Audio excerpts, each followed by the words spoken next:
It is called the Holy Sepulchre. It means the Holy Tomb. For the past 16 centuries, much of Christian Catholicism and Orthodoxy believed Jesus Christ was crucified, interred, and resurrected here. In 320 AD, the first Christian Roman emperor, Constantine, sent his mother Helena to Jerusalem. Helena was the first archaeologist to look for Christ's initial resting place. But as history progressed, competing claims as to where Christ was initially entombed were raised by numerous archaeologists and scholars.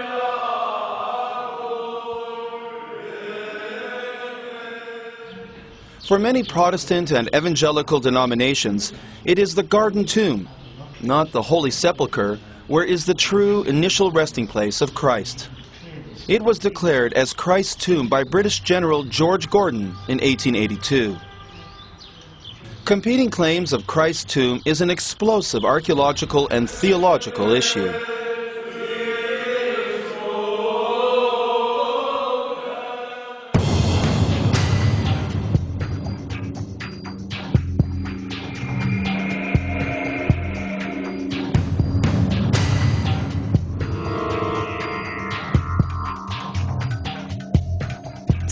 And in our time, another controversial claim. Please unveil the ossuaries of Jesus, son of Joseph, and Mariamne e Mara. The claim? These boxes stored the bones of Jesus Christ and his wife, Mary Magdalene.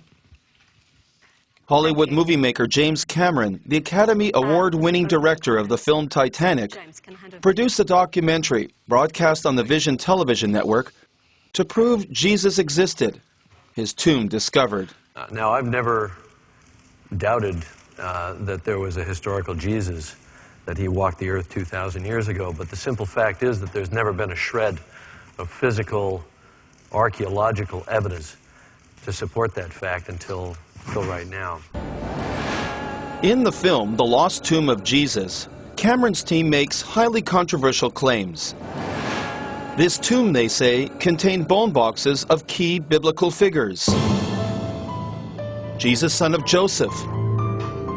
Maria, as in the Virgin Mary. Mary Magdalene. Jose and James, the brothers of Christ. And a bone box containing Judah, a son of Jesus. These bone boxes, also known as ossuaries, are kept in the State Storage Facility for Archaeological Artifacts in Israel. Could this bone box have once held the remains of the son of Jesus and Mary Magdalene?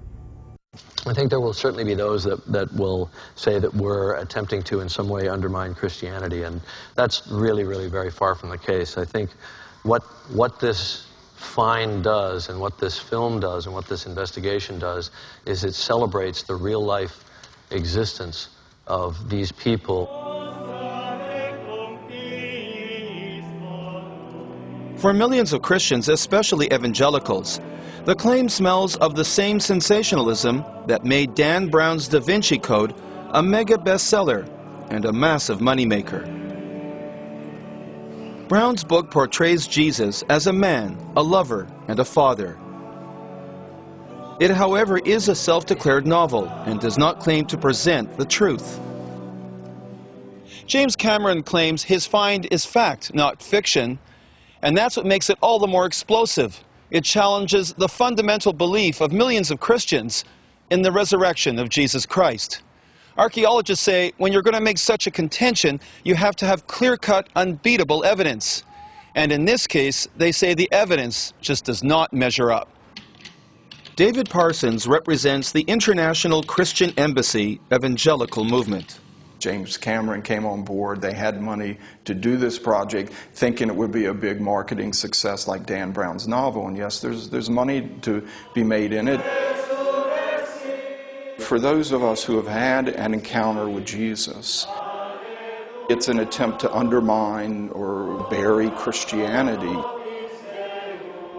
I've felt that connection with what he suffered for me And to say that he didn't suffer and he died a natural death, I think there's something intentional here of trying to so undermine and discredit our faith without any real scientific basis. Jesus and Mary. The Emmy Award-winning director of the film, Simcha Jakubowicz, disagrees. I didn't make up this tomb. I didn't put their two ossuaries together. I didn't put a little child next to them and call right Judah, son of Jesus. These are hard archaeological facts. If they don't fit with people's theology, I'm not in the theology business, I'm in the reporting business. But did Jakubowicz report it right? Most archaeologists disagree. In the film, Jakubowicz rediscovers the first-century tomb. It was originally exposed by accident 27 years ago at a Jerusalem construction site. We found it. We actually found it. Archaeologist Shimon Gibson had originally extracted those bone boxes from the tomb. When Jakubowicz was filming, he asked me time and time again, did I think this is the family tomb of Jesus? And my answer was always an emphatic no. I would say that I was a skeptic.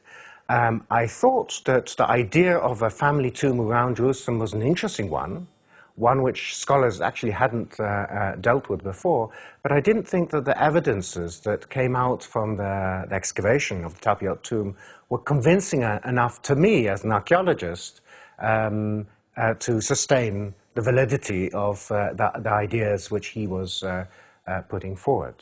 So my answer was always no. The tomb of Jesus, without his body, of course, beneath the Church of the Holy Sepulchre of today in the old city of Jerusalem is the right spot, based on my researches. I even wrote a book about the Church of the Holy Sepulchre with my colleague Joan Taylor. Archaeologist Joe Zayas stored those bone boxes just after their discovery. Because of that Bush thing? He's very critical of the film portraying the alleged tomb of Jesus. I've seen a lot of documentaries in my life. I don't think there's a documentary which has angered me as much as this one has. Had they said that this was some type of historical fiction, nobody would care. But the moment you go into the world of science, the world of archaeology, and you do something which intellectually is dishonest as this was, and I can't say it stronger than this, it is one of the most intellectually dishonest documentaries I've ever seen. And it's too bad. And this is, I think, one of the times, you know, in the world of archaeology, we pretty much fight amongst ourselves. This is one of the few times archaeologists have come together to go en masse, to go and make statements that this documentary was something which was just totally, totally intellectually dishonest. The question here is not what they tell you, it's what they don't tell you. This is what the film does tell you. Simcha Jakubowicz searches the bone box storage facility and comes across the big find. This is it. Jesus, son of Joseph. Jesus, son of Joseph. Jesus, son of Joseph. Amazing is not the word for it. Good Lord! Dr. Levi Yitzchak Rachmani is outraged. He is the world's leading expert on these ossuaries. He refused to take part in the camera and film, and this is why. Rachmani shows us a 1931 publication. A Professor Zukenik discovers a different bone box. It's another Jesus, son of Joseph. And the good professor, in all his innocence, published this ossuary, also big, so you could see it. Yeshua bar Yosef, Yeshu. Jesus, son of Joseph. Could this be the bone box of the true Jesus Christ? And for Christians, that is how the name Jesus would have been written in that period. Or is James Cameron and Jakubowicz right when they believe this to be the bone box of Jesus Christ?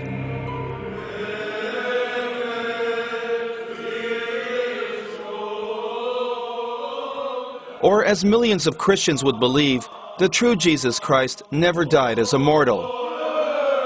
Can any of this be proven?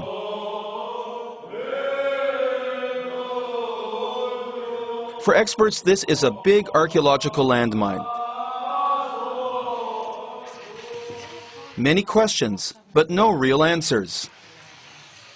For mainstream archaeologists, it's like trying to say which is the coffin of the true John Smith, when there are thousands of John Smiths buried in Canada and America.